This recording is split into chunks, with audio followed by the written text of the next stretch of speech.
안녕하세요. 양쌤입니다. 우리는 오늘부터 5단원, 오늘날의 동아시아를 배워볼 텐데요. 5단원 표지 그림이 참 예쁘죠? 그죠?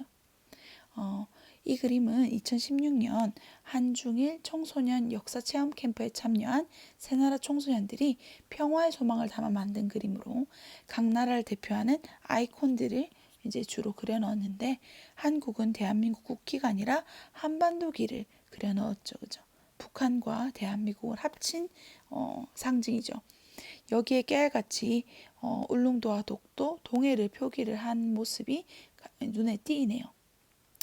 그래서 이런 안타깝게 또 이런 한중일 청소년들의 발행과 달리 이 그림이 그려지고 5년이 지난 동안 한중일의 관계는 더욱더 이제 경색되어 왔는데요.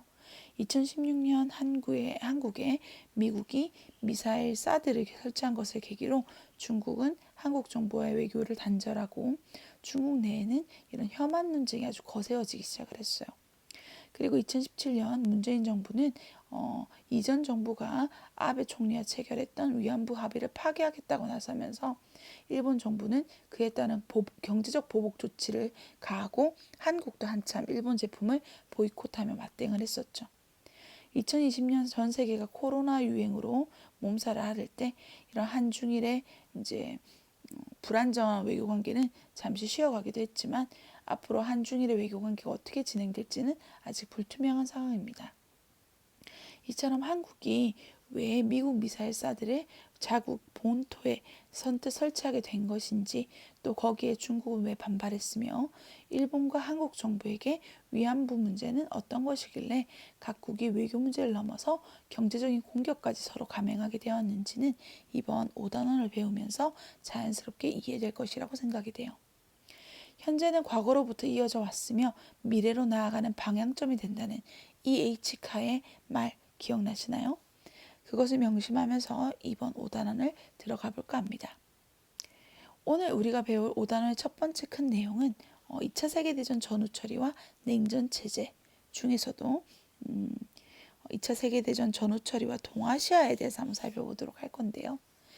교과서 172쪽의 말처럼 어제의 적이었던 국가들이 오늘날의 동반자가 되는 한국 같은 경우에도 6.25 전쟁과 베트남 전쟁에서 중국과 이제 베트남과 직접 적대적인 관계로 싸움을 벌였지만 지금은 함께 동아시아의 경제를 이끌어가고 있으니 동지가 되었다 할 수 있겠죠, 그죠? 이런 동아시아의 각국의 이제 과거와 현재를 짚어보는 시간이 될 것 같아요. 2차 세계대전 전후 초리와 동아시아에 대한 내용은 173쪽과 174쪽 두 페이지로 이루어져 있는데요. 173쪽은 주로 2차 세계대전 이후에 이제 연합국들이 전쟁에서 승기를 잡으면서 전후 처리를 어떻게 할 것인지 구상하기 위한 회담들에 대한 내용이고, 174쪽은 그 전후 처리 과정, 특히 패전국이었던 우리 아시아의 일본을 중심으로 어떻게 전후 처리가 되어지는지를 다뤄보도록 할 건데, 오늘은 그 중에서 173쪽 이런 아시아 지역을 둘러싼 전후 처리 구상에 대해서 살펴볼 거예요. 그럼 본격적인 수업에 들어감에 앞서서 오늘 수업의 첫 번째 단어라고 이제 할 수 있는 2차 세계대전, 이 무엇인지에 대해서 잠시 언급을 해야겠죠, 그죠? 이 세계대전은 줄어서 월드워라고 해서 이렇게 표기를 하기도 하는데요. 2차 세계대전 이전에 벌써 1차 세계대전이 있었죠. 그래서 1차 세계대전은 사실 유럽 위주로 3대 3, 삼국 협상, 삼국 동맹으로 나눠서 싸웠다면 2차 세계대전 같은 경우에는 좀 더 이제 연합국과 추축국이라는 거대한 이제 두 팀으로 나누은 이제 싸움으로 생각하시면 좀 편할 것 같아요. 특히 2차 세계대전 막바지에 일본이 무조건 항복을 끝내 거부하면서 히로시마 나가사키에 핵폭탄이 사용이 되는 무시무시한 결과가 나왔죠. 그죠? 특히 이 추축국이란 단어는 당시 이탈리아 독재자였던 무솔리니가 여기 시커멓게 되어 있죠. 그죠? 무솔리니가 이제 세계는 권력의 추축, 그러니까 핵심, 파워의 이제 중심이란 뜻이에요. 으로 돌아갈 것이란 연설에서 나온 단어로 무솔리니의 이탈리아, 그리고 이제 독일, 히틀러, 그리고 일본을 포함한 이 세 개의 나라를 이제 추측으로 이제 얘기를 주로 합니다. 지도상에 검정색으로 표시된 나라들. 그러면 이 추측국과 대립각을 이룬 연합국들은 어떤 나라가 있을까? 지도상에서 보니까 독일이 이제 공격했던 프랑스, 뭐 영국이 있겠고요. 그다음에 전쟁이 확대가 되면서 이제 일본이 중국을 건드리면서 중국, 그런 다음에 이제 태평양 전쟁이 이어지면서 미국, 그리고 소련까지 이 연합국 대열에 속하게 된다라는 것이죠. 그래서 여러분 여기 지도를 보면은 처음에는 아까 얘기한 것처럼 독일의 공격을 받았던 프랑스와 영국이 연합국이었어요. 그리고 나서 이제 일본이 만주사변과 중일 전쟁을 통해서 중국이 결국에는 연합국 대열에 참여를 한 거죠. 거기에서 일본이 전선을 확대해서 필리핀, 이 미국이 식민지였잖아요, 그죠? 그리고 하와이, 어떻게 보면 진주만을 공습하면서 미국이 또 연합국으로 참전을 하게 되고, 이제 이런 독일과 일본을 완전히 끝내기 위해서 소련, 사상과 체제가 달랐던 소련까지 이제 전쟁에 뛰어들면서 연합국 세력이 거대해졌어요. 그래서 한국은 원래 혼자서 일본과 싸우고 있었죠. 그런데 이제 점차 일본이 전쟁이 확대되면서 중국이 한국의 편으로, 이어서 미국까지 한국과 손잡으면서 우리 한국은 연합국 대열에서 일본과 전투를 벌이고 결국에는 일본의 항복을 끝으로 독립을 쟁취하게 됩니다. 그래서 오늘은 이 전쟁의 승기를 잡으며 연합국들이 전쟁 후에 이제 어떻게 할 것인지를 구상한 세 차례의 회담을 한번 살펴보도록 할 건데요. 이 세 차례의 회담의 일단 명칭, 이름, 그리고 주요 참가국, 그리고 주요 내용이 주요 학습 내용이 될 것 같아요. 먼저 첫 번째로 열린 전후처리 회담, 카이로 회담을 먼저 봐야 될 것 같아요. 이 카이로는 오늘날의 이집트의 수도로 이제 수에즈 운하가 있는 유럽과 아시아를 잇는 교통의 요지로 이제 자리매김했죠, 그죠?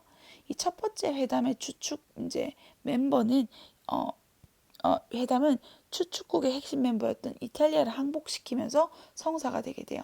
이제 전쟁의 어떤 승기가 연합국으로 오기 시작을 했다라는 거죠, 그죠? 이곳에 모인 정상은 맨 오른쪽이 이제 영국 수상 처칠이에요, 처칠. 그리고 중간 사람이 미국의 대통령 루즈벨트입니다. 루스벨트라고도 하죠. 네. 이 사람은 여러분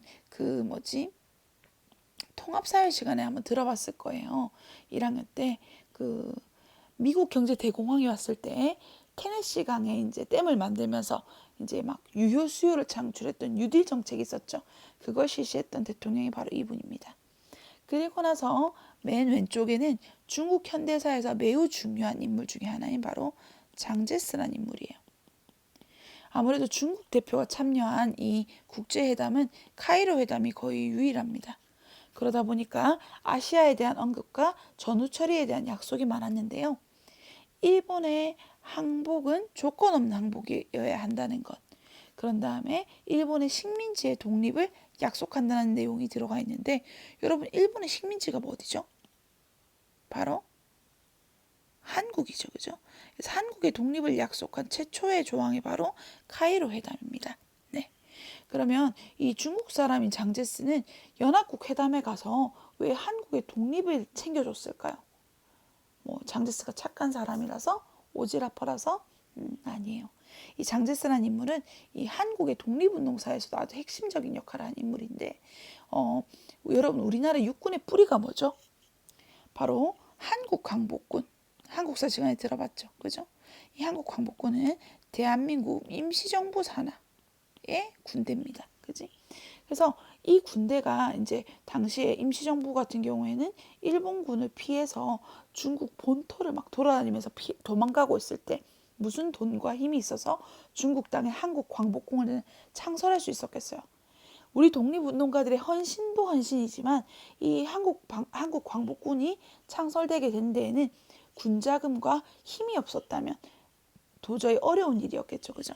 근데 그걸 지원해준 사람이 바로 이 장제스예요. 장제스의 지원으로 한국 광복군을 만들게 된 것인 거죠. 그럼 장제스는 왜 한국 독립운동을 지원하고 있었느냐? 이 장제스의 마음을 움직인 감동을 준 인물이 있었는데 바로 그 사람이 윤봉길 의사입니다. 여러분 윤봉길 의사 하면 생각나는 게 뭐예요?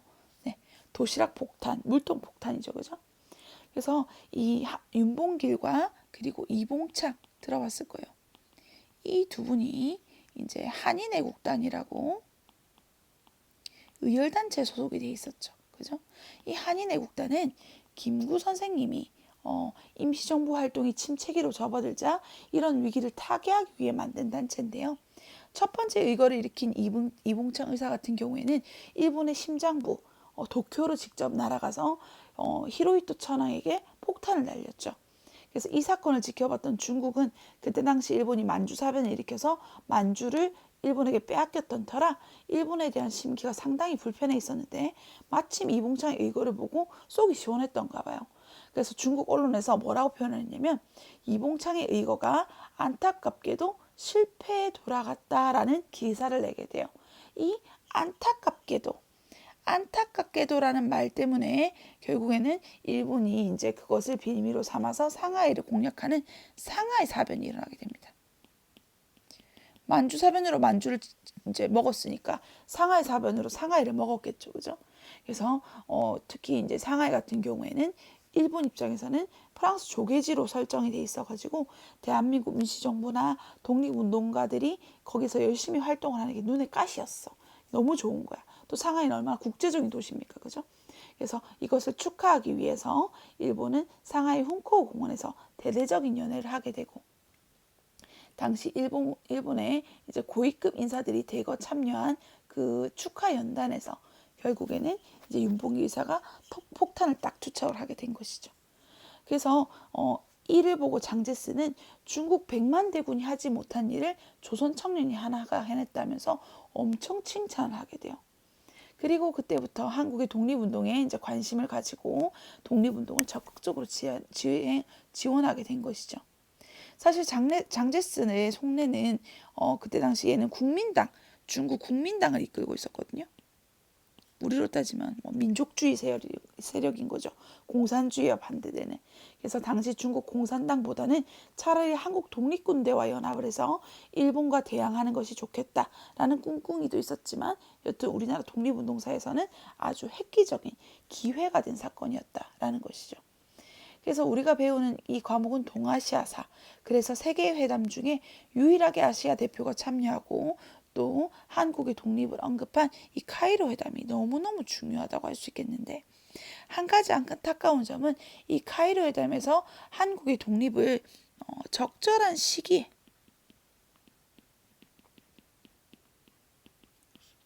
한다라는 문구가 들어가 있었다는 거예요. 그것이 우리나라가 해방 이후에 정부가 구성되기 직전까지 3년 동안의 혼란을 가져다 준 계기가 되게 되었거든요.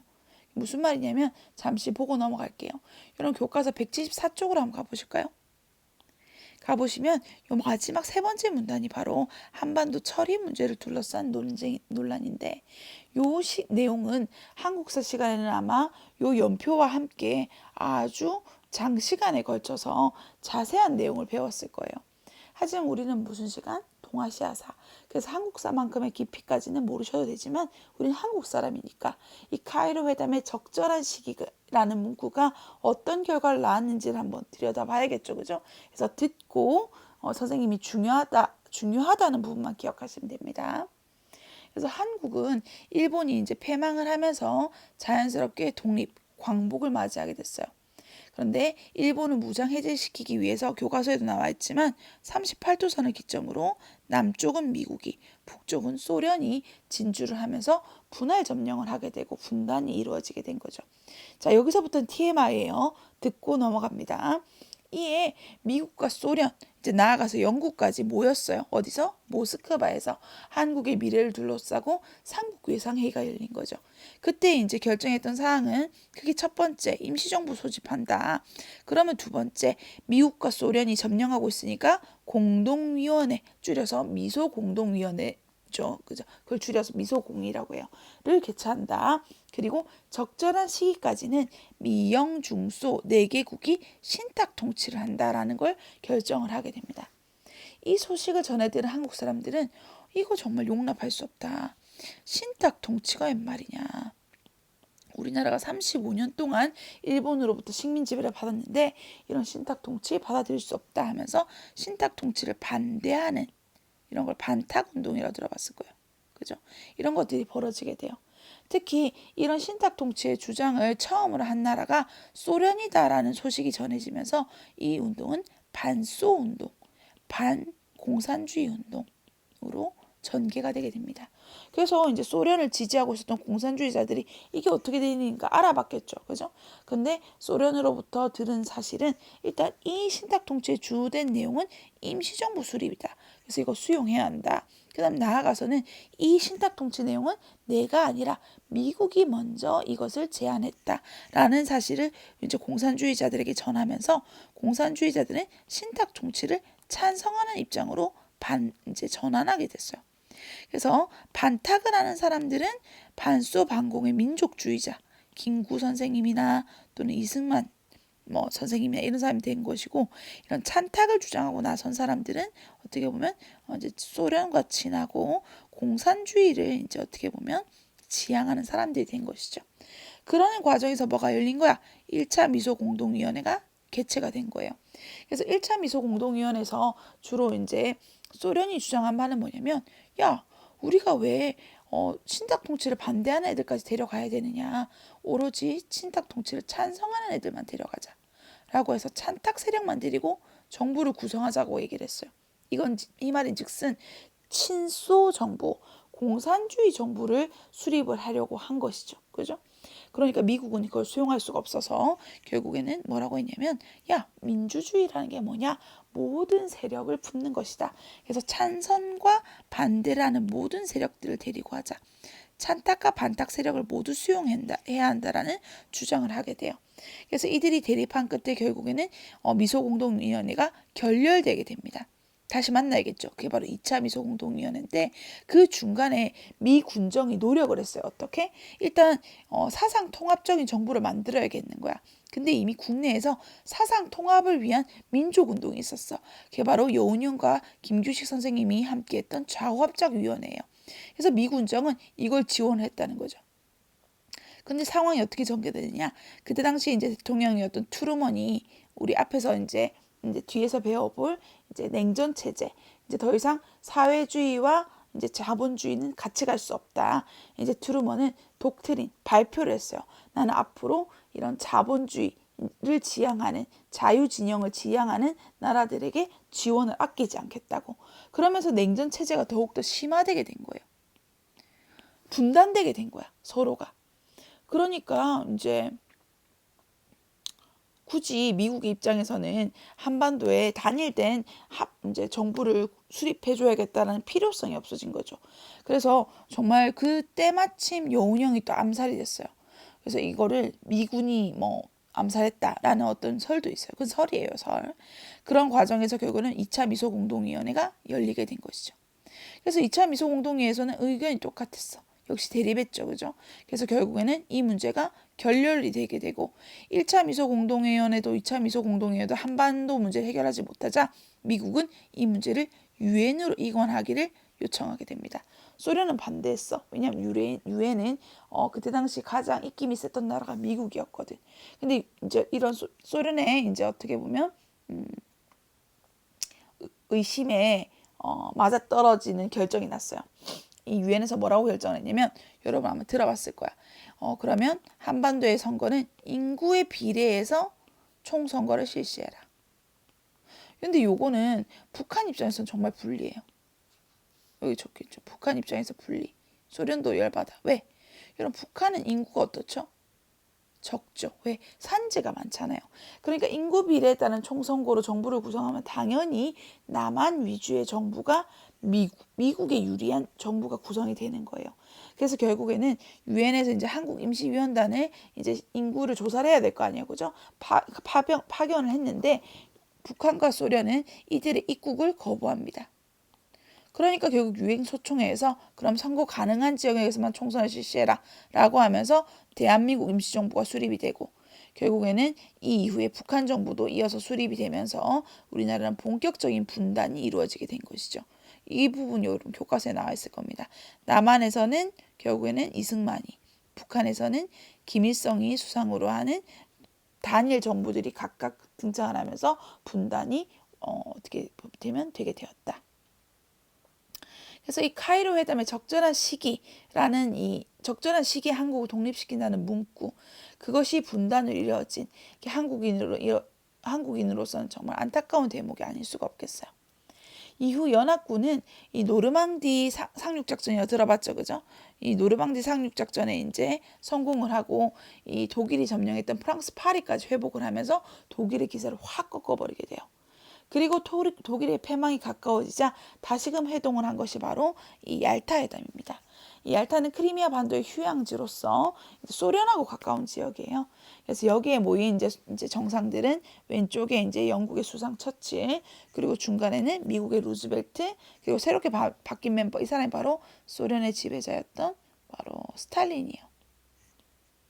그래서 이들이 이제 앞으로 이제 독일이 패망을 하면 어떻게 할 것인가 라는 것을 이제 논의를 하고, 또 독일이 1차 세계대전에 이제 어떻게 보면 배상 책임을 다하느라 이제 히틀러라는 괴물이 등장을 한 거잖아요. 그죠? 그래서 배상의 책임을 지우지 않을 것을 의논했다고 해요.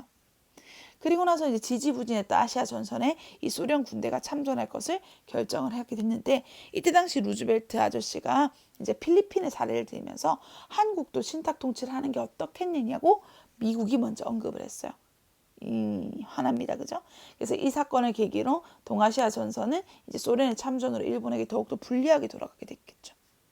이어서 추축국의 핵심이었던 독일마저 패망하면서 독일의 도시였던 포츠담에서 이제 연합국의 수뇌부들이 다시금 회담을 하게 됩니다. 여기에는 영국의 처칠, 그리고 소련의 스탈린, 근데 중간에 인물이 바뀌었어. 이 사람이 누구냐? 미국 대통령이에요. 선생님 루즈벨트는요? 죽었습니다. 이 루즈벨트가 미국 대통령들은 보통 재선까지 하잖아요. 그죠? 이거는 미국의 초대 대통령이었던 조지 워싱턴부터 재선까지만 한다는 원칙이 불문율로 있었는데, 이거를 깨고 4번이나 대통령에 출마를 해서 당선이 됐던 유일한 사람이 바로 루스벨트였어요. 장기 집권을 한 거죠. 그래서 거듭 대선 출마를 해가지고 결국에는 이제 대통령 직위에 있으면서 사망을 했는데, 그래서 그의 이제 부통령이었던 트루먼이 대통령에 어떻게 보면 이제 올라가게 된 거예요. 이 사람이 트루먼이에요. 이 사람이 이제 일본의 히로시마 나가사키 원자 폭탄을 떨어뜨린다는 결정을 한 사람도 이 사람이고, 냉전 체제가 이 사람 이후로부터 이제 심화가 되었다라고 할 수가 있겠죠, 그죠? 그래서 이제 루즈벨트가 사망한 이후에는 아예 미국에서 이제 이거를 법률로 명시했어요. 재선까지만 가능하다고. 여튼 그 과정에서 이제 포츠담 회담의 주된 내용은 카이로 선언에 의해, 그러니까 한국의 독립을 재확인하고, 그 다음에 일본에게는 최후 통첩을 날리는데 일본의 조건은 아무것도 받아들이지 않겠다. 무조건 한국만이 이제 수용하겠다라고 이제 결정을 내리면서 최후 통첩을 하게 됩니다. 그래서 일본은 이제 패전을 이미 예감을 하고 있었거든요. 그래서 일본이 끝까지 이제 조건을 내건 게 뭐냐면, 일단 천황제를 유지할 것, 그리고 전쟁 범죄자, 줄여서 전범으로 그 천황을 처벌하지 말 것을 내세우고 이제 하니까, 결국에는 미국이 이제 일본의 원자폭탄, 핵폭탄을 투하하게 된 것이죠. 그죠? 그래서 히로시마와 나가사키에 이어서 아마 이제 끝까지 무조건 항복을 수용하지 않으면 도쿄에도 핵폭탄이 떨어질 수 있다라는 이제 불안감을 확 가지게 됐었을 거예요. 그죠? 그래서 거기다가 북쪽으로는 소련까지 이제 밀고 내려오면서 결국 일본은 무조건 항복에 이제 어떻게 보면 무조건 항복을 이제 받아들이게 돼요. 그래서 위 그림을 보시면 이 미국 군함 미주리호에 당시 일본의 정권 대사였던 시게미스 마모루가 승선을 해서 항복 문서에 조인하고 있는 모습을 보이는데요. 그때 기록 영화가 남았어요. 이 시게미스 마모루라는 이 일본 정치인은 나중에 정치인이 되는데, 윤봉길 의사가 그때 상하이 홍콩 공원에서 의거를 일으켰을 때 그 연단에 있던 사람이었어요. 그래서 그 사건을 계기로 다리를 절단하면서 의족을 차고 있던 때라 이제 쩔뚝거리면서 미주리호에 승선을 하는 장면이 되게 이제 어떻게 보면은 회자가 널리 되고 있는데 한국 영화 암살에서도 이런 장면이 잠시 나오기도 하죠. 그죠? 그렇게 이제 일본이 패망하고 2차 세계대전이 끝이 나게 됐습니다. 2차 세계대전 끝에 등장했던 핵폭탄은 인류에게 엄청난 충격을 주게 되었고, 이 만약 3차 세계대전이 시작된다면 각국은 핵폭탄 사용을 하게 되면서 지구는 공멸할 것인 게 자명했었죠. 그죠? 그래서 이에 연합국들은 국제 평화와 안전을 유지하기 위한 국제기구, 국제연합, 유나이티드 네이션, 바로 유엔을 출범하게 됩니다. 그래서 1차 세계대전 당시에도 사실은 국제기구, 국제연맹, LN이라고 하는 것이 이제 출범이 됐는데요. 그런데 왜 2차 세계대전이 발생을 했느냐? 이유는 이제 이런 국제연맹의 한계를 이제 어떻게 보면 국제연합이 보완을 하게 되는데, 국제연맹에서 없었던 바로 유엔 평화유지군을 이제 어떻게 보면 창설하게 돼요. 그래서 이 국제평화유지군을 창설해서 앞으로 세계 전쟁으로 이제 어떻게 보면 비약될 수 있는 사건에 이 유엔 군대가 이제 개입을 하겠다는 건데, 대표적으로 개입한 사건이 바로 6.25 전쟁이 되겠죠. 그죠? 6.25 전쟁도 뭐예요, 여러분? 소련과 중국을 등에 업었던 북한이 이제 남쪽으로 침략을 하면서 이제 이런 대한민국을 미국과 일본이 지원을 해주는 이런 어떤 국제전의 양상을 띠게 됐었잖아요. 그죠? 그래서 이런 평화유지군의 참전으로 어떻게 보면 3차 대전으로 비화되는 사건을 막았다라고 볼 수가 있겠습니다. 그래서 오늘 수업은 여기까지고, 다음 수업은 2차 세계대전 전후 처리 과정에 대해서 한번 살펴보도록 할게요. 오늘 수고하셨습니다.